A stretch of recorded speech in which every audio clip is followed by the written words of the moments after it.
Di dalam rumah megah yang berdiri di tengah kompleks elit itu, Aulia tidak pernah merasa aman.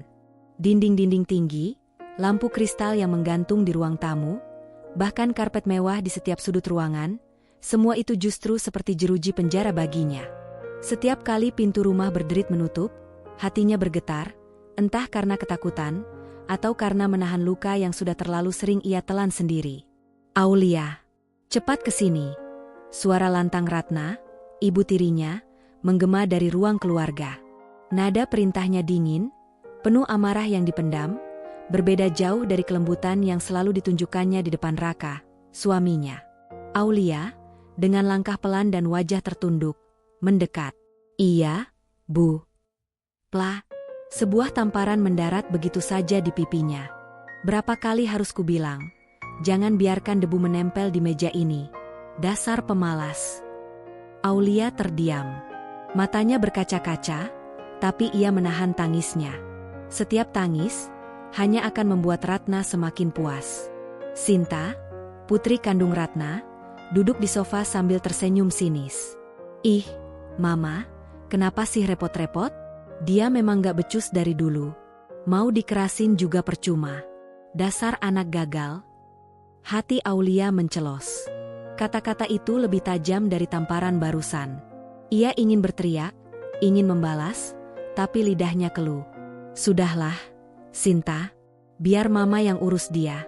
Kamu tenang saja." Ratna mengusap kepala putrinya penuh kasih, kontras dengan tatapan benci yang dilemparkannya pada Aulia. Malam hari, saat ayahnya pulang kerja, suasana berubah seakan tanpa pernah ada pertengkaran. Ratna tersenyum manis sambil menyambut Raka. "Sayang, kamu capek ya? Aku sudah siapkan teh hangat untukmu." Raka tersenyum letih. Tubuhnya tampak lebih kurus dari biasanya, wajahnya pucat. "Terima kasih, Ratna, kamu selalu perhatian." Aulia berdiri di dekat tangga, memberanikan diri. "Ayah," Aulia mau bicara.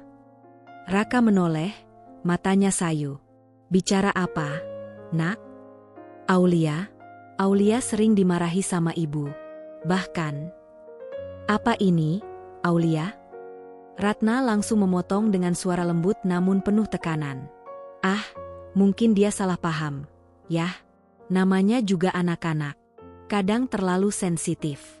Aku hanya ingin mendidiknya supaya jadi anak yang kuat." Raka menghela napas panjang. Ia menatap Ratna, lalu mengalihkan pandangannya ke Aulia. "Nak, jangan salah sangka pada ibumu. Beliau sudah banyak berkorban untuk kita. Kamu harus belajar menghargai, ya." Aulia tercekat. Bibirnya terbuka, tapi tidak ada kata yang keluar. Ratna tersenyum samar, kemenangan jelas tergambar di wajahnya. Di kamar malam itu, Aulia menutup wajah dengan bantal, menahan isak. "Rumah ini bukan rumah, ini penjara. Tidak ada yang percaya padaku. Bahkan ayah pun." Sementara itu, Raka duduk sendirian di ruang kerja.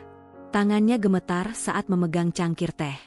Keringat dingin membasahi pelipisnya. Ia terbatuk keras, suara serak keluar dari tenggorokannya. "Kenapa tubuhku terasa semakin lemah belakangan ini?" bisiknya lirih. Namun, ia tidak ingin membuat keluarganya khawatir. Ia simpan saja semua rasa sakit itu, sama seperti Aulia menyimpan luka hatinya. Malam semakin larut. Dua jiwa di rumah megah itu sama-sama menderita dalam diam. Satu karena cinta yang membutakan, satu lagi karena kejamnya kepura-puraan. Hari itu, hujan turun deras, menyapu halaman rumah besar yang kini terasa lebih suram dari biasanya. Suara petir sesekali menggelegar, seperti ikut menandai datangnya kabar buruk. Raka baru saja pulang dari kantor ketika tiba-tiba tubuhnya terhuyung di ruang tamu. Ratna, suaranya parau, tangan kirinya menekan dada dengan kuat. Nafasnya terengah-engah. "Ayah!" teriak Aulia panik, berlari menghampiri. Ia meraih tubuh ayahnya yang terjatuh di lantai. "Ayah! Bertahanlah, Ayah! Jangan tinggalkan Aulia." Ratna berdiri terpaku beberapa detik, lalu pura-pura panik. "Astaga, Raka! Cepat, kita bawa ke rumah sakit." Namun langkahnya lambat, tatapannya sekilas justru terlihat puas, sesuatu yang hanya sempat Aulia tangkap dalam sepercik momen. Raka menggigil, bibirnya membiru. Aulia, jaga dirimu, itulah kata terakhir yang keluar sebelum napasnya terhenti. Ayah. Jerit Aulia menggema di seluruh rumah. Pemakaman berlangsung cepat. Langit mendung seakan ikut berkabung. Aulia berdiri di tepi pusara dengan mata sembab, tubuhnya gemetar. Ayah, kenapa pergi secepat ini? Siapa yang akan melindungiku sekarang? Ratna, dengan wajah penuh air mata palsu, meraih tangan Aulia di depan orang-orang. Aulia, tabahkan hatimu. Ayahmu ingin kita tetap bersatu. Senyum lembut itu kembali menghiasi wajahnya, seakan ia benar-benar istri penuh kasih. Para tamu yang hadir hanya mengangguk kagum pada sosok Ratna yang tampak tegar. Namun, begitu malam tiba dan semua orang pulang, suasana berubah total. Ratna menendang pintu kamar Aulia dengan kasar. Dengar baik-baik, anak tidak tahu diri. Ayahmu sudah mati. Sekarang semua harta, rumah, bahkan hidupmu ada di tanganku. Aulia yang masih menangis, terlonjak kaget. Ibu, kenapa bicara begitu? Ini rumah ayah. Ayah membangun semua ini untuk kita. Ratna tertawa sinis. Untuk aku dan anakku, Sinta. Kamu hanyalah beban. Mulai sekarang, jangan harap bisa seenaknya. Semua aksesmu keluar dari rumah ini kututup. Sekolahmu, lupakan. Temanmu, tidak ada lagi. Teleponmu, serahkan. Dengan tangan kasar, Ratna merampas ponsel Aulia. Kamu tidak perlu berhubungan dengan dunia luar. Tempatmu hanya di sini, melayani aku dan Sinta. Aulia bergetar, hatinya hancur. Ibu, jangan, tolong, biarkan Aulia sekolah. Aulia janji akan patuh, akan rajin. Plah, tamparan keras membuatnya terjatuh ke lantai. Sinta yang sejak tadi menyaksikan dari ambang pintu tertawa puas. Hahaha, kasihan sekali. Sekarang kamu benar-benar sendirian. Aulia, tidak ada yang akan percaya kalau kamu disiksa. Semua orang pikir mama malaikat. Air mata Aulia jatuh tanpa henti. Pikirannya kalut. Ayah, kenapa pergi begitu cepat? Aku benar-benar sendirian sekarang. Rumah ini seperti neraka. Malam itu, Aulia duduk di sudut kamar gelapnya, memeluk lutut.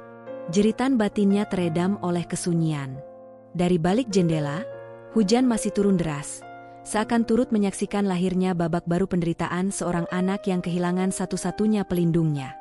Hari-hari setelah kematian Raka berubah menjadi siksaan tanpa henti. Ratna tidak lagi menutupi sifat aslinya. Aulia diperlakukan layaknya pembantu, menyapu, mengepel, mencuci, dan mengurus semua pekerjaan rumah. Sementara Ratna dan Sinta hidup bermewah-mewahan dengan warisan Raka. Cepat, jangan lambat seperti siput. Ratna membentak suatu pagi, melempar piring kotor ke arah Aulia. Pecahan kaca berhamburan di lantai, hampir mengenai kakinya. Aulia menunduk, menahan tangis. Iya, Bu. Sinta, yang sedang memulas lipstik di depan cermin, menimpali dengan nada mengejek. Kasihan, Mama. Dia itu nggak pantas hidup di rumah ini. Cuma bikin sumpek. Kalau aku jadi mama, udah dari dulu aku usir. Ratna tersenyum dingin. Tenang, Nak. Mama sudah punya rencana. Beberapa hari kemudian, Ratna memanggil Aulia ke ruang tamu. Wajahnya penuh kepuasan, senyum tipis terukir di bibirnya. Di sampingnya berdiri seorang pria berseragam satpam, tubuhnya tegap, berusia jauh lebih tua dari Aulia. Aulia, kenalkan. Ini Bima, satpam kompleks. Mulai minggu depan, kau akan menikah dengannya. Aulia terkejut, matanya membesar. Apa? Tidak. Aku masih sekolah, aku tidak mau menikah dengan orang yang bahkan tidak kukenal. Plah, tamparan keras kembali mendarat di wajahnya. Ratna mendekat, menatap tajam seperti seekor ular yang siap memangsa. Kau pikir masih punya pilihan? Hah? Kau cuma benalu di rumah ini. Kalau tidak mau, silakan angkat kaki malam ini juga, tanpa uang, tanpa pakaian. Kau pikir bisa hidup di luar sana? Tidak ada yang peduli padamu. Aulia terisak. Bu, tolong, jangan lakukan ini. Ayah pasti tidak akan. Diam. Ratna membentak. Ayahmu sudah mati. Dan kau sekarang milikku. Nikah dengan Bima atau enyah dari sini. Sinta terkekeh di belakang ibunya. Hahaha, cocok banget. Anak tidak berguna seperti kamu cuma pantas jadi istri satpam. Semoga dia bisa mendidikmu dengan cambuk biar nggak manja. Bima hanya tersenyum miring, matanya meneliti Aulia seperti sedang menilai barang dagangan. Anaknya cantik juga, Bu. Jangan khawatir, saya akan jaga dia, dengan cara saya sendiri. Aulia merasa tubuhnya dingin, jantungnya berdetak kacau. Dunia seakan runtuh di hadapannya. Hari pernikahan pun tiba. Tidak ada gaun putih, tidak ada bunga, tidak ada kebahagiaan. Ratna memaksanya mengenakan kebaya sederhana yang bahkan tidak pas di tubuhnya. Upacara kecil dilakukan tergesa-gesa, hanya dihadiri beberapa orang saksi seadanya. Aulia menatap kosong saat ijab kabul diucapkan. Bibirnya bergetar, tapi suaranya hilang entah kemana. Di dalam hatinya ia berteriak, "Ayah, maafkan Aulia. Hidupku benar-benar berakhir di sini." Ratna tersenyum puas dari kursinya. Sinta menahan tawa, membisik pada ibunya, "Akhirnya kita bebas dari dia. Sekarang masalahnya jadi tanggungan orang lain." Setelah resmi menikah, Aulia dibawa ke rumah kontrakan sempit milik Bima. Bau rokok menyengat, lantainya lembab, jauh dari kemewahan rumah ayahnya dulu. Bima menutup pintu dengan suara berderak, lalu menoleh padanya dengan tatapan tajam. "Mulai sekarang, kau istri gue. Taat, jangan macam-macam. Kalau bandel, jangan salahkan kalau tangan gue keras." Aulia terduduk di sudut ruangan, air mata jatuh tanpa henti. Hidupnya hancur. Dari rumah mewah yang menjadi penjara, kini ia dilempar ke dalam neraka baru yang lebih menakutkan. Hari-hari pertama di kontrakan kecil itu terasa asing bagi Aulia. Dinding kusam berwarna pudar, lantai semen dingin yang retak di beberapa tempat, dan atap seng yang berisik ketika hujan turun. Semua jauh berbeda dari rumah megah peninggalan ayahnya. Namun, anehnya, di tempat sederhana itu ia tidak lagi mendengar bentakan Ratna atau tawa mengejek Sinta. Bima, meski kasar dalam tutur kata, tidak pernah menyentuh Aulia dengan kekerasan seperti yang ia takutkan. Justru, pria berseragam satpam itu sering menunjukkan perhatian dengan caranya sendiri. Suatu sore, Aulia termenung di beranda kontrakan. Tatapannya kosong ke arah jalan tanah yang sepi. Bayangan Ratna dan Sinta masih menghantui pikirannya. "Kenapa bengong?" Suara berat Bima memecah keheningan. Ia datang membawa 2 bungkus nasi padang. "Nih, makan dulu. Kamu pasti lapar." Aulia ragu. "Untukku juga." Bima meletakkan bungkusan itu di depannya. "Ya iyalah. Masa gue makan sendirian? Gue nggak segila itu. Kita sekarang suami istri. Susah senang bareng." Aulia menatapnya lama, ada rasa hangat aneh yang menjalar di dadanya. Selama ini, di rumah mewah, ia jarang sekali mendapat perlakuan sesederhana ini, seseorang yang memikirkan rasa laparnya. Perlahan ia membuka bungkus nasi itu, air matanya menetes tanpa sadar. Bima terkejut. Kenapa nangis? Nasi padangnya pedas. Ya?" Aulia menggeleng, menyeka pipinya. "Tidak, hanya saja, aku belum pernah merasa diperhatikan seperti ini." Bima terdiam sejenak, lalu menghela napas. "Kamu pasti banyak luka, ya? Gue mungkin cuma satpam, bukan orang kaya. Tapi gue nggak pernah suka kalau ada orang nindas yang lemah. Tenang aja, selama kamu di sini, nggak akan ada yang bisa seenaknya sama kamu." Hari demi hari, Aulia mulai melihat sisi lain Bima. Memang, ucapannya kadang kasar, tapi tindakannya jauh lebih jujur daripada kelembutan palsu Ratna.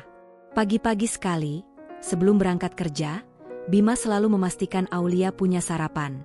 Meski hanya mie instan atau gorengan sederhana, ada rasa hangat yang tidak pernah ia dapatkan sebelumnya. Pernah suatu malam, listrik di kontrakan mati. Aulia ketakutan karena gelap mengingatkan dirinya pada malam-malam penuh tangisan di rumah Ratna. Bima segera menyalakan lilin dan duduk di dekatnya. "Tenang, jangan takut. Ada gue, ucapnya singkat. Tangannya yang kasar menyentuh pundak Aulia sebentar, memberi rasa aman. Aulia menunduk, matanya berkaca-kaca. Mungkin untuk pertama kalinya, aku benar-benar merasa dihargai. Suatu sore, Aulia memberanikan diri berbicara. Bima, kenapa kamu mau menikahiku? Aku tahu Ratna pasti memaksamu dengan sesuatu. Bima menghela napas panjang. Ia duduk bersandar di kursi reot, memandang langit senja di luar. Awalnya dia kasih gue sedikit uang, katanya biar gue angkut kamu dari rumah itu. Gue sempat mikir, apa gue cuma jadi alat buat buang kamu. Tapi pas gue lihat tatapan kamu waktu itu, ia berhenti sejenak, suaranya melembut. Kamu kayak burung kecil yang sayapnya patah. Gue nggak tega. Aulia menahan napas. Ada sesuatu yang bergetar di dadanya mendengar kata-kata itu. Bima melanjutkan, gue memang gak bisa kasih kamu rumah mewah, perhiasan, atau hidup glamor. Tapi kalau kamu mau bertahan di sini, gue janji satu hal, kamu gak akan pernah ngerasa sendirian lagi. Air mata Aulia jatuh deras. Ia menutup wajah dengan kedua tangannya. Selama ini, ia hanya ingin satu hal, dihargai sebagai manusia. Dan di rumah kontrakan reot inilah, ia mulai menemukannya. Hari itu, hujan baru saja reda. Kontrakan kecil masih lembab, dan Aulia tengah merapikan pakaian Bima yang ia kira hanya seragam satpam. Namun, di antara tumpukan baju lusuh, tangannya menemukan sesuatu yang membuat jantungnya berdegup kencang. Sebuah jas hitam elegan dengan logo perusahaan ternama yang pernah ia lihat di televisi. Di saku jas itu, ia menemukan kartu identitas. Tulisan emas di atas plastik tebal membuat matanya membelalak. Bima Pratama, Chief Executive Officer PT Arka Group. Aulia terhuyung ke belakang, hampir menjatuhkan jas itu. CEO? Suaranya bergetar. Pikirannya kacau. Bagaimana mungkin? Bukankah selama ini dia hanya seorang satpam kompleks? Pintu kamar berderit. Bima masuk, wajahnya tampak terkejut melihat Aulia sedang memegang jas hitam itu. Aulia, suaranya berat, namun tenang. Aulia menatapnya penuh kebingungan. Apa ini? Kenapa namamu ada di kartu identitas ini? Jangan bilang semua ini bohong, bahwa kamu bukan satpam biasa. Hening beberapa saat. Lalu Bima menghela napas panjang, menutup pintu, dan duduk di kursi reot itu. Tatapannya dalam, berbeda dari biasanya. Ya, semua yang kamu lihat benar. Aku bukan hanya satpam. Aku CEO Arka Group. Aulia terdiam, tubuhnya bergetar. Lalu, kenapa? Kenapa kamu menyamar jadi orang biasa? Kenapa harus menikahiku dengan cara seperti itu? Bima menunduk sebentar, lalu menatap Aulia dengan sorot mata yang tak pernah ia lihat sebelumnya. Mata seorang pria yang menyimpan luka lama. Dunia di atas sana penuh kepalsuan. Aulia, perempuan mendekatiku bukan karena siapa aku, tapi karena harta, jabatan, dan kekuasaan. Aku muak dengan senyum palsu, dengan cinta yang bisa dibeli. Suaranya bergetar, penuh emosi yang tertahan. Ia menarik napas panjang. Aku butuh seseorang yang melihatku sebagai manusia, bukan dompet berjalan. Karena itu aku memilih turun. Menyamar. Menjadi orang sederhana. Dan di saat aku melihatmu, seorang gadis yang sabar meski terus disakiti, yang kuat meski terus dijatuhkan, hatiku yakin. Kau berbeda. Air mata mengalir di pipi Aulia. Ia menutup mulutnya dengan tangan, suaranya bergetar. Tapi, kenapa aku? Aku hanyalah anak buangan Ratna. Aku bahkan tidak punya apa-apa lagi. Bima bangkit, menghampirinya, lalu meraih tangannya dengan hangat. Justru karena itu, kamu tahu rasanya kehilangan segalanya. Kamu tidak melihat orang dari kekayaan. Kamu melihat hati. Itu yang membuatku memilihmu. Aku tidak peduli masa lalumu. Yang kupedulikan adalah bagaimana kamu tetap berdiri tegak meski dunia melawanmu. Aulia terisak, dadanya sesak. Semua penderitaan yang ia tanggung selama ini terasa seakan mendapat makna baru. Jadi, selama ini kamu hanya mengujiku, suaranya lirih. Bima menggeleng. Bukan menguji. Aku mencari. Dan aku menemukannya padamu. Suasana hening, Hanya suara hujan sisa yang menetes dari atap seng. Namun di dalam kontrakan kecil itu, dunia Aulia seakan berubah. Untuk pertama kalinya, ia merasa dirinya bukan sekadar beban, bukan sekadar korban. Ia merasa dipilih, bukan karena harta, bukan karena status, tapi karena dirinya sendiri. Sejak pengakuan Bima, hidup Aulia tidak lagi sama. Ia masih tinggal di kontrakan sederhana itu, namun kini tahu siapa sebenarnya pria yang selalu melindunginya. Bima tidak pernah menunjukkan kekayaannya di depan Aulia dengan berlebihan, namun ia memberikan sesuatu yang jauh lebih berharga, keberanian. Aulia, ucap Bima suatu malam sambil menyerahkan sebuah map berisi dokumen. Aku tahu semua yang Ratna lakukan padamu. Tapi ingat, dia bukan hanya menyiksamu secara fisik dan mental, dia juga merampas hakmu. Harta peninggalan ayahmu itu, secara hukum, sebagian besar adalah milikmu. Aulia terperanjat. Milikku? Tapi Ratna sudah mengambil semuanya. Rumah, tabungan, bahkan saham ayah di perusahaan. Bima menatapnya dalam-dalam. Itulah kenapa kita harus bergerak. Aku sudah menghubungi seseorang, Arman.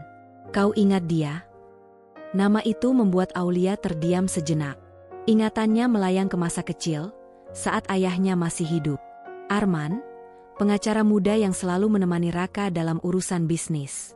Ayahnya sering berkata, Arman orang yang jujur, setia pada kebenaran. Arman, dia masih di pihak kita? Tanya Aulia ragu. Dia sendiri yang datang padaku, jawab Bima tenang. Katanya, dia tahu ada kejanggalan besar dalam pembagian warisan. Ratna memalsukan beberapa dokumen. Dan dengan bukti itu, kita bisa menuntutnya secara hukum. Aulia menggenggam map itu erat, tangannya bergetar. Tapi, kalau Ratna tahu, dia pasti akan membalas. Aku takut, Bima. Bima meraih tangannya. Kamu tidak sendirian lagi. Ada aku. Ada Arman. Percayalah, kali ini kau yang akan menang. Beberapa hari kemudian, Aulia menemui Arman secara diam-diam di sebuah kafe kecil di pinggir kota. Pria itu kini berusia lebih matang, dengan rambut sedikit beruban, tapi tatapannya masih sama seperti dulu, tajam dan penuh ketegasan. Aulia, Arman tersenyum lembut, seolah sedang melihat anak kecil yang dulu sering berlarian di kantor ayahnya. Kau sudah dewasa sekarang. Maafkan aku tidak bisa berbuat banyak ketika Ratna menguasai segalanya. Waktu itu aku terikat, dan Ratna menyingkirkanku dari semua urusan hukum keluargamu. Aulia menunduk, suaranya pelan. Pak Arman, aku hanya ingin keadilan untuk ayah. Aku tidak peduli dengan kemewahan, tapi aku ingin kebenaran. Aku ingin dunia tahu siapa sebenarnya Ratna. Arman mengangguk mantap. Dan kau akan mendapatkannya. Lihat ini. Ia mengeluarkan beberapa fotokopi dokumen, akta waris, surat tanah, dan tanda tangan Raka yang terlihat jelas dipalsukan. Aku menyimpan salinan ini karena ayahmu mempercayakan semuanya padaku dulu. Dengan bukti ini, kita bisa membuktikan bahwa Ratna merebut harta secara ilegal. Air mata menetes di pipi Aulia. Ayah, akhirnya kebenaran mulai terungkap. Arman menatapnya dengan serius. Tapi hati-hati. Ratna bukan orang bodoh. Jika dia mencium gelagat sedikit saja, dia akan menyerang balik. Kau harus berpura-pura masih lemah, masih tak berdaya. Biarkan dia mengira kau tidak tahu apa-apa. Malam itu, di kontrakan kecilnya, Aulia duduk bersama Bima. Map penuh dokumen itu tergeletak di meja kayu usang, tapi kini terasa jauh lebih berharga daripada emas. Bima, Aulia menatapnya dengan mata penuh tekad. Aku sudah terlalu lama hidup dalam ketakutan. Sekarang, aku ingin melawan. Untuk ayah. Untuk diriku sendiri. Bima tersenyum tipis, bangga melihat perubahan pada diri istrinya. Itulah Aulia yang aku percaya. Ingat, Ratna tidak tahu bahwa kamu kini punya kekuatan. Biarkan dia terlena dengan singgasananya. Saat waktunya tiba, kita akan menjatuhkannya. Aulia mengangguk. Dalam hatinya, api yang lama padam kini kembali menyala. Gadis yang dulu selalu menangis di sudut kamar kini mulai berdiri tegak. Dan meski Ratna masih tertawa puas di rumah megah itu, ia tidak sadar bahwa benih kehancurannya sedang tumbuh. Di tangan Aulia, putri yang dulu ia hina dan tindas. Hari itu, udara di ruang sidang terasa berat. Derap sepatu para pengunjung bergema, bisik-bisik penuh rasa ingin tahu menyelimuti ruangan. Kasus perebutan warisan keluarga Raka telah menjadi sorotan publik, terutama karena menyangkut nama besar Arka Group. Di satu sisi ruangan, Ratna duduk dengan wajah penuh kosmetik tebal, namun matanya menyimpan kegelisahan. Sinta di sampingnya, gelisah memainkan jemarinya, berusaha menahan amarah yang terus membuncah. Di sisi lain, Aulia duduk dengan tenang. Berpakaian sederhana namun rapi, ia terlihat berbeda dari gadis lemah yang dulu selalu menangis. Kini sorot matanya tajam, tegar, ditemani oleh Bima dan Arman yang duduk tak jauh darinya. Ketika majelis hakim memasuki ruangan, suasana langsung hening. Palu diketuk. Sidang perkara perebutan warisan keluarga almarhum Raka dimulai, ujar hakim dengan suara tegas. Arman berdiri, membuka map penuh dokumen. Yang mulia, kami memiliki bukti kuat bahwa tergugat, Ratna, telah melakukan pemalsuan dokumen terkait warisan. Akta tanda tangan almarhum Raka yang digunakan sebagai dasar penguasaan harta adalah palsu. Ruangan bergemuruh. Ratna menegang, wajahnya memucat. Tidak benar, itu fitnah. Ratna berseru keras, suaranya gemetar.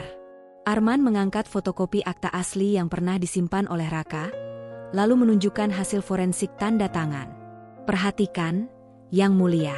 Tanda tangan asli dan tanda tangan pada akta yang diajukan Ratna jelas berbeda. Tim ahli grafologi telah mengonfirmasi bahwa tanda tangan pada dokumen warisan adalah hasil pemalsuan. Hakim mengangguk, lalu menatap Ratna. Apakah tergugat punya bantahan? Ratna menelan ludah, lalu berusaha tersenyum palsu. Saya hanya mengikuti prosedur yang ada. Mungkin ada kesalahan teknis. Sinta ikut menimpali, suaranya penuh kepanikan. Ibu tidak bersalah. Semua ini hanya akal-akalan Aulia untuk merebut harta. Semua mata tertuju pada Aulia. Gadis itu berdiri perlahan, menatap lurus ke arah ibu tiri dan saudara tirinya. Tidak ada lagi air mata, tidak ada lagi ketakutan. Aku tidak merebut, Bu. Aku hanya mengambil kembali apa yang memang milik ayah dan milikku. Selama ini aku diam, karena aku lemah. Tapi hari ini aku berdiri, bukan hanya untukku, tapi juga untuk nama baik ayah yang kalian injak-injak dengan kebohongan. Suara Aulia lantang, bergetar karena emosi, namun penuh keberanian. Semua orang di ruang sidang terdiam, lalu mulai berbisik-bisik kagum. Ratna membelalak, wajahnya merah padam. Kau, anak kurang ajar. Berani sekali bicara begitu pada ibu. Cukup, tergugat. Hakim mengetukkan palu dengan keras. Kami sudah mendengar cukup. Beberapa jam kemudian, setelah melewati pembacaan bukti dan saksi, hakim akhirnya membacakan putusan. Dengan mempertimbangkan bukti-bukti pemalsuan dokumen dan kesaksian saksi ahli, pengadilan memutuskan, seluruh harta peninggalan almarhum Raka dikembalikan kepada ahli warisah, yakni Aulia Putri Raka. Tergugat, Ratna, dinyatakan bersalah karena penguasaan ilegal dan diputuskan tidak memiliki hak atas harta warisan. Palu diketuk keras. Sidang selesai. Ruangan bergemuruh. Ratna jatuh terduduk, wajahnya pucat pasi. Sinta menutup wajahnya dengan kedua tangan, menahan tangis bercampur amarah. Semua mata menatap mereka dengan jijik. Bisik-bisik tajam terdengar. Selama ini mereka menipu. Pantas saja cepat menguasai semua harta. Dasar rakus. Akhirnya ketahuan juga. Ratna dan Sinta dipermalukan di depan umum, reputasi mereka hancur seketika. Sementara itu, Aulia berdiri tegar. Air matanya mengalir. Namun kali ini bukan karena kesedihan, melainkan karena lega. Bima menggenggam tangannya, menyalurkan kekuatan. Kamu berhasil, Aulia, bisik Bima. Ayahmu pasti bangga. Beberapa hari kemudian, Aulia kembali melangkahkan kaki ke rumah mewah peninggalan ayahnya. Pintu besar itu terbuka, menyambutnya seolah memanggil pulang. Namun kali ini, ia tidak lagi masuk sebagai gadis yang ketakutan. Ia masuk sebagai pemilik sah, sebagai pewaris sejati. Di dalam hatinya, Aulia berjanji, Rumah ini tidak akan lagi menjadi penjara. Ini akan menjadi tempat baru, tempat yang penuh cahaya dan kebenaran. Untukku, untuk ayah, dan untuk masa depan. Langit sore itu berwarna jingga keemasan ketika mobil hitam berhenti di depan rumah mewah peninggalan almarhum Raka. Pintu gerbang terbuka perlahan, dan di sanalah Aulia berdiri, ditemani Bima. Tangannya sempat bergetar, begitu banyak kenangan pahit tersimpan di balik dinding tinggi itu. Tapi kini, ia kembali bukan sebagai gadis lemah yang dulu ditindas, melainkan sebagai pemilik sah. Ratna dan Sinta sudah menunggu di halaman, wajah mereka penuh amarah. Beberapa petugas pengadilan hadir untuk memastikan proses pengosongan rumah berjalan sesuai hukum. Aku tidak akan pergi. Rumah ini milikku. Aku yang berhak tinggal di sini. Ratna berteriak lantang, matanya memerah. Ia meraih pagar, mengguncangnya, seolah bisa membalikkan takdir. Sinta menangis meraung, menempel di sisi ibunya. Mama, kita nggak bisa keluar. Kita nggak punya apa-apa lagi. Namun petugas hanya menggeleng dingin. Sesuai keputusan pengadilan, Ibu Ratna dan Sinta harus meninggalkan rumah ini. Kalian tidak lagi memiliki hak hukum. Ratna meraung. Tidak. Semua ini fitnah. Aulia, kau anak durhaka. Kau berani melawan ibumu sendiri? Kau akan menyesal seumur hidupmu. Aulia akhirnya melangkah maju. Tatapannya dingin, suaranya tegas. Aku melawan kebohonganmu, Ratna. Bukan sebagai ibuku, karena kau tidak pernah layak dipanggil begitu. Kau sudah menghancurkan hidupku, merebut hakku, menindasku setiap hari. Dan sekarang, semua itu berakhir. Ratna terdiam, wajahnya berubah pucat, lalu merah padam karena amarah. Sinta mencoba melangkah ke arah Aulia, menunjuk-nunjuk dengan kasar. Dasar penjilat, kamu cuma menang karena ada Bima. Tanpa dia, kamu tetap pecundang. Bima maju setapak, berdiri di samping Aulia. Kau salah, Sinta. Dia menang karena keberanian dan keteguhannya sendiri. Aku hanya mendukung. Dia yang melawan semua ketidakadilan ini. Dia yang berdiri di sini sebagai pemenang. Suasana hening. Ratna dan Sinta tidak lagi punya kata-kata yang bisa mereka gunakan. Perlahan, mereka diusir keluar oleh petugas, meninggalkan rumah megah itu dengan wajah penuh amarah dan malu. Ini belum selesai, teriak Ratna dari luar pagar, suaranya parau penuh dendam. Aku akan kembali. Aku akan hancurkanmu, Aulia. Ingat itu. Namun pintu gerbang tertutup rapat. Suara Ratna memudar seiring langkahnya yang menjauh, tak lagi punya kuasa. Aulia menatap rumah itu lama, lalu menarik napas dalam-dalam. Ia melangkah masuk, menyentuh dinding yang dulu seakan menjadi jeruji penjara. Kali ini, tidak ada ketakutan, hanya kepuasan. Rumah ini akhirnya kembali, bisiknya pelan. Bima menatapnya dengan senyum hangat. Sekarang ini bukan lagi tempat penderitaanmu. Ini akan jadi awal yang baru. Aulia mengangguk, matanya berkaca-kaca. Aku sudah menutup bab kelam hidupku. Aku tidak lagi gadis lemah yang selalu menangis. Aku Aulia Putri Raka, pewaris sah rumah ini, dan istri seorang pria yang mencintaiku apa adanya. Aku punya martabatku kembali. Ia berdiri di tengah ruang tamu yang luas, lampu kristal berkilau di atas kepalanya. Tapi kini kilauan itu bukan lagi jerat, melainkan simbol kemenangan. Dengan langkah mantap, Aulia dan Bima memasuki ruang demi ruang, seakan menandai bahwa setiap sudut rumah ini tidak lagi menyimpan derita, melainkan harapan baru. Di hatinya, Aulia merasa puas. Ratna dan Sinta boleh menyimpan dendam, tapi baginya, pertarungan sudah berakhir. Ia telah merebut kembali kehormatan, kekuatan, dan masa depannya. Bab kelam telah tertutup. Yang tersisa kini hanyalah halaman baru, halaman yang akan ia tulis dengan tangannya sendiri, bersama Bima, dengan cinta dan keberanian. Angin malam bertiup kencang ketika Ratna dan Sinta berjalan terseok di jalanan kota. Mereka baru saja diusir dari rumah mewah yang selama bertahun-tahun mereka kuasai dengan angkuh. Kini, tubuh mereka hanya berbalut pakaian seadanya. Tas lusuh yang dijinjing Ratna tidak berisi perhiasan atau uang, hanya beberapa lembar pakaian yang sempat ia rebut sebelum petugas menyita sisanya. Sinta menangis terseduh-seduh. Mama, kita ini mau kemana? Semua orang lihat kita tadi diusir. Malu, Mama, aku nggak sanggup. Ratna menggertakkan giginya, matanya merah penuh kebencian. Diam, Sinta. Kita memang kalah sekarang, tapi ini belum berakhir. Aulia pikir dia sudah menang? Dia belum tahu siapa Ratna sebenarnya. Aku akan buat hidupnya lebih menderita daripada yang pernah dia alami. Namun, meski mulutnya penuh ancaman, Ratna tidak bisa menutupi kenyataan pahit. Tidak ada uang, tidak ada rumah, tidak ada lagi gengsi. Semua teman sosialitanya, yang dulu sering menyanjungnya, kini menutup pintu. Telepon mereka tak dijawab, pesan tak dibalas. Begitulah dunia, hanya menghormati saat kau berkuasa, dan melupakan ketika kau jatuh. Hari-hari pertama di jalanan. Mereka menyewa kamar murahan di sebuah losmen pinggiran kota. Dindingnya lembab, bau pesing menusuk hidung. Sinta meringkuk di atas ranjang tipis, wajahnya masih basah oleh air mata. Mama, aku nggak tahan tinggal di tempat seperti ini. Aku mau kembali ke rumah kita. Aku mau tidur di kasur empuk, bukan di ranjang reot begini. Ratna menampar pipi Sinta, meski tangannya sendiri gemetar. Jangan cengeng. Kalau kau terus menangis, kau hanya akan membuatku tambah muak.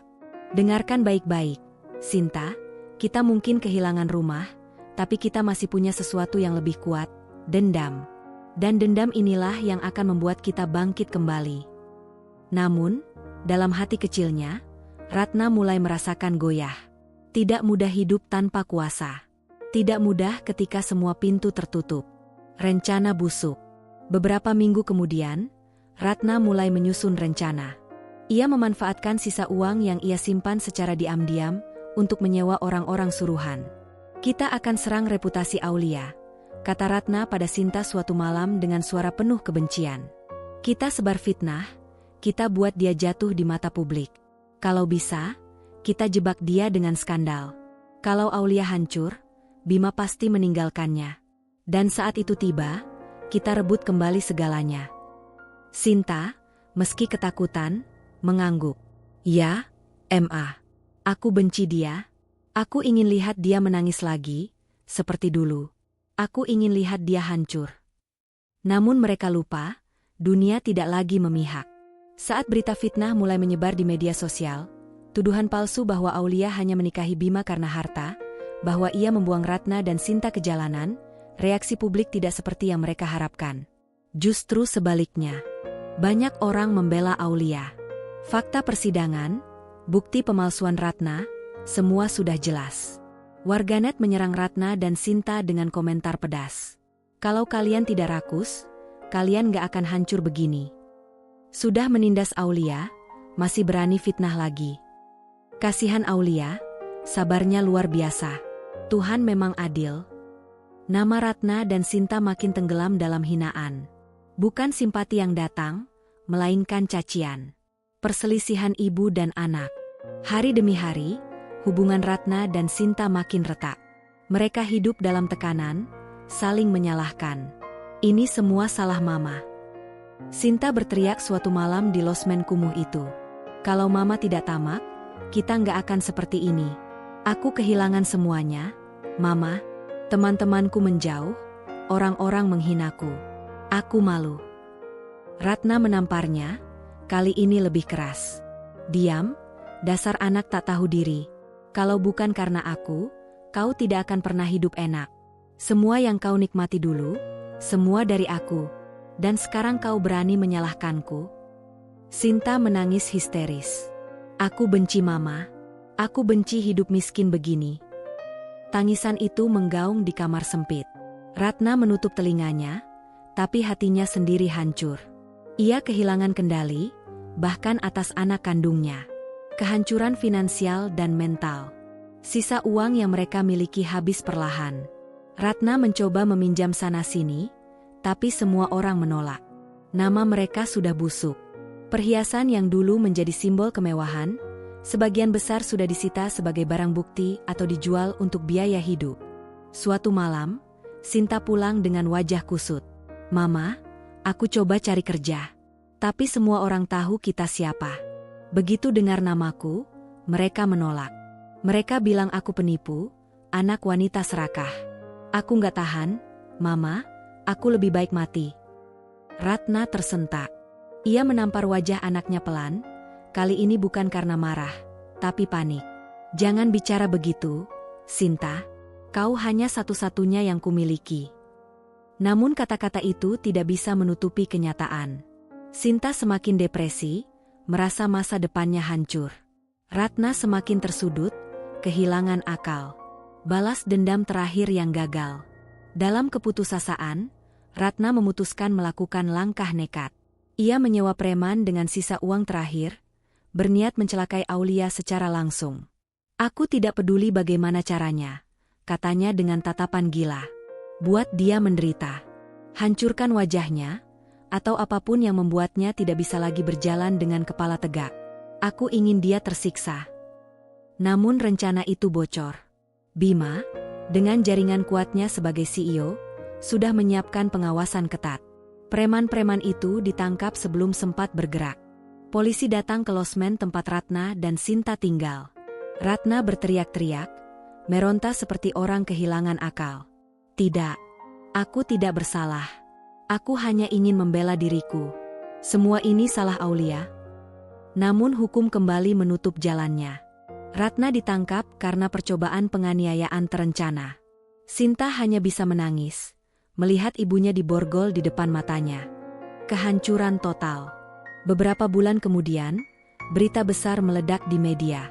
Ratna, mantan sosialita, divonis penjara karena percobaan penganiayaan.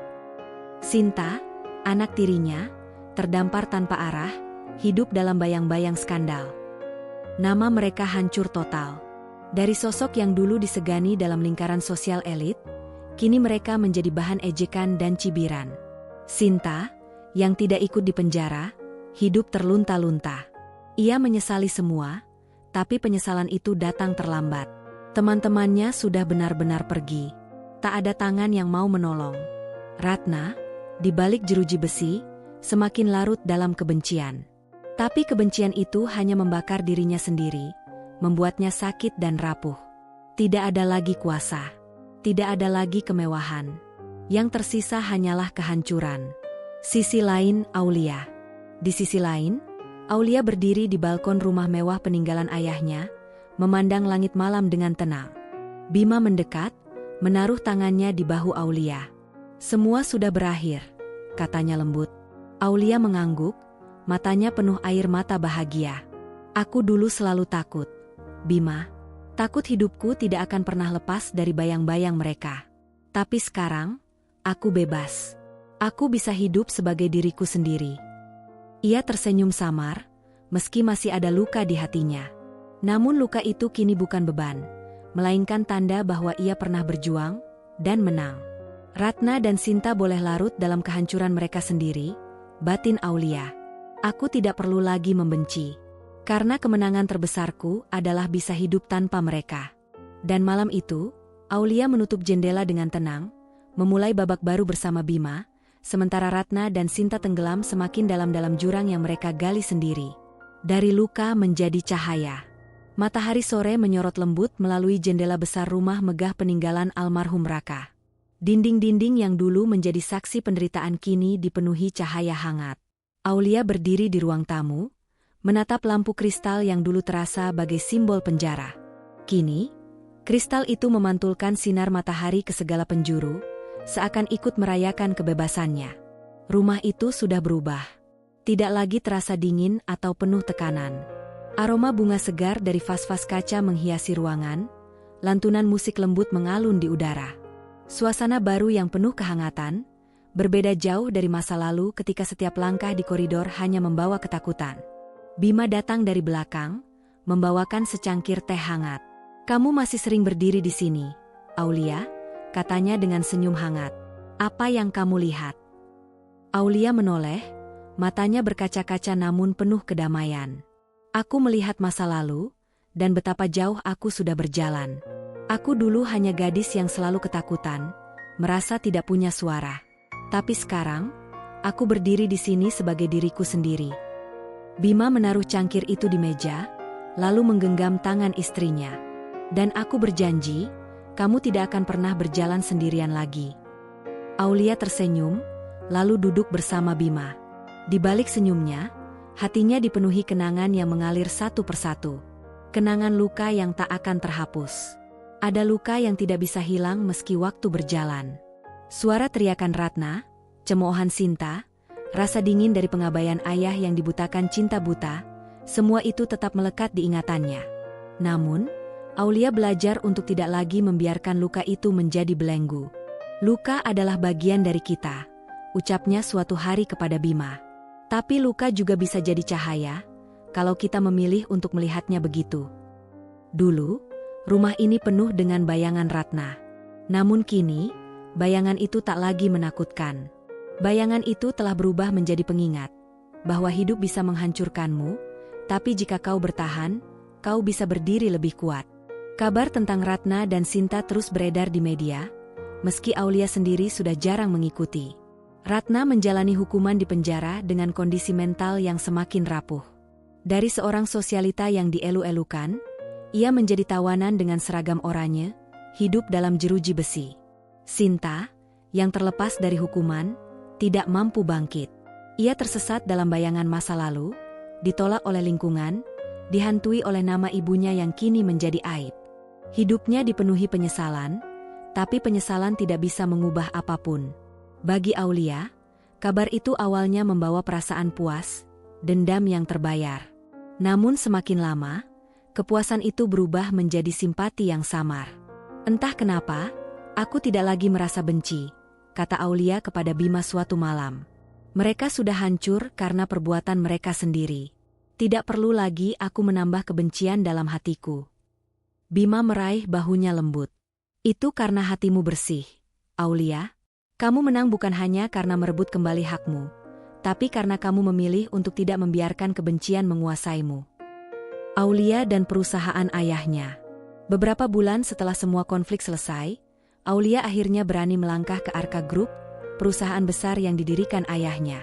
Dulu, ia hanya mendengar nama besar itu, tapi tidak pernah berani ikut campur karena Ratna selalu melarangnya. Kini, dengan dukungan Bima dan Arman sang pengacara, Aulia duduk di kursi rapat besar perusahaan itu. Semua eksekutif menatapnya dengan hormat. Mulai hari ini, kata salah satu direktur senior, kita resmi menyambut Aulia Putri Raka sebagai penerus sah keluarga Arka. Aulia menunduk, menahan haru. Ia tidak pernah membayangkan akan sampai di titik ini. Namun dalam hatinya, ia berbisik kepada ayahnya. Ayah, aku sudah kembali. Aku akan menjaga warisanmu, bukan hanya rumah ini, tapi juga perusahaan yang kau bangun dengan susah payah. Langkahnya di perusahaan itu tidak mudah. Ia harus belajar dari nol, menghadapi pandangan ragu, membuktikan bahwa dirinya lebih dari sekadar pewaris nama. Tapi kali ini, ia tidak gentar. Ia tahu, luka masa lalunya telah membentuknya menjadi wanita tangguh yang siap menghadapi dunia. Rumah yang berubah menjadi cahaya. Aulia perlahan merenovasi rumah itu. Bukan untuk menghapus masa lalu, tapi untuk memberi kehidupan baru. Ruang yang dulu sering menjadi tempat Ratna melampiaskan amarah, kini menjadi ruang baca yang penuh buku-buku pilihan Aulia. Dapur yang dulu sunyi kini selalu dipenuhi aroma masakan hangat. Ia juga membuka pintu rumahnya untuk anak-anak yatim dan remaja korban kekerasan. Setiap bulan, rumah itu dipenuhi tawa anak-anak yang berlarian di taman, menggantikan gema tangisan yang dulu sering terdengar. Rumah ini akhirnya punya arti, ujar Aulia suatu hari kepada Bima. Bukan hanya untukku, tapi juga untuk orang lain. Inilah caraku menutup masa lalu, dengan memberi harapan. Cinta yang menyembuhkan. Bima selalu ada di sisinya. Lelaki yang dulu dikenal sebagai satpam sederhana itu ternyata adalah sosok dengan kekuatan hati yang luar biasa. Ia tidak hanya mencintai Aulia apa adanya, tapi juga menuntunnya untuk melihat dunia dengan cara baru. Aku dulu merasa hidupku sudah berakhir ketika dipaksa menikah denganmu. Aulia tertawa kecil suatu malam. Siapa sangka, itu justru awal dari hidupku yang sesungguhnya. Bima tersenyum, mencium kening istrinya. Kadang Tuhan memberi ujian dengan cara yang paling kita benci, agar kita sampai ke tempat yang paling kita butuhkan. Aulia merasakan kedamaian. Untuk pertama kalinya dalam hidupnya, ia benar-benar dicintai tanpa syarat. Pelajaran dari masa lalu. Kini, ketika Aulia menatap dirinya di cermin, ia tidak lagi melihat gadis yang ketakutan. Ia melihat seorang wanita yang ditempa oleh penderitaan, tetapi memilih untuk bangkit.